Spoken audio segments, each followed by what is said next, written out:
هو اشمعنى سورة الفاتحة بالذات اللي ثابتة ومن قواعد الصلاة؟ هل هي مميزة؟ أو فيها رسالة لينا عشان نقراها في اليوم 17 مرة؟ لما ركزت في تفاصيل السورة وتفسيرها لقيتها شاملة لكل حاجة. هي اختصار لكل حاجة مريحة وشافية، شاملة كل الدعوات الكافية بمنتهى البلاغة. بعد البسملة بتبتدي على طول بالحمد.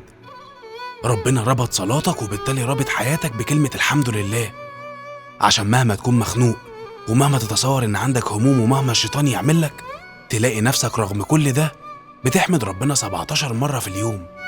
في كل ركعة بتبدأ بالحمد اللي بيفكرك قد إيه عندك نعم تستاهل الحمد.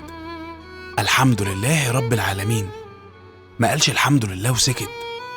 التكملة برب العالمين، تكملة مهمة تفكرك بحقيقة إنك قدام رب الكون الوحيد اللي قادر يزيح عنك همومك ويزيد رزقك ويحل كل مشاكلك. الرحمن الرحيم، بعد ما حمدته بتطمن نفسك برحمته. انت قدام الرحمن اللي رحمته شاملة كل مؤمن وكافر، والرحيم اللي رحمته بالمؤمنين ملهاش مثيل. اتعشم فيه براحتك لأنه أرحم بيك من أهلك، أرحم بيك من نفسك.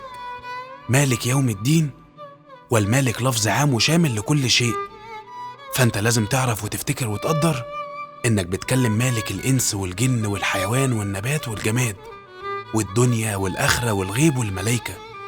في الآخر ربنا خصص لك كام دعوة، هو عارف حقيقة احتياجنا ليهم في كل ثانية، فخلانا نطلب منه في كل ركعة العون والهداية والقرب من نعيمه والبعد عن غضبه. إياك نعبد وإياك نستعين، اهدنا الصراط المستقيم، صراط الذين أنعمت عليهم غير المغضوب عليهم ولا الضالين. سورة الفاتحة هي اللي رسولنا قال عليها: ما أنزل الله في التوراة ولا في الإنجيل مثل أم القرآن، وهي ال7 مثاني، وهي مقسومة بيني وبين عبدي، ولعبدي ما سأل.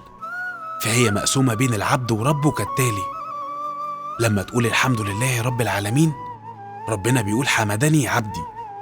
لما تقول الرحمن الرحيم، ربنا بيقول أثنى علي عبدي. لما تقول مالك يوم الدين، ربنا بيقول مجدني عبدي.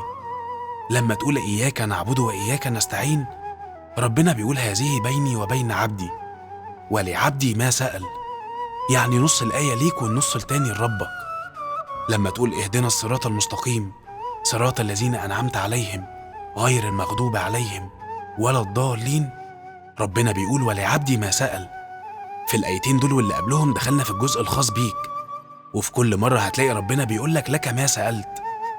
طلبت العون هيعينك، طلبت الهداية هيهديك، طلبت الصراط المستقيم هيوجهك ويقويك.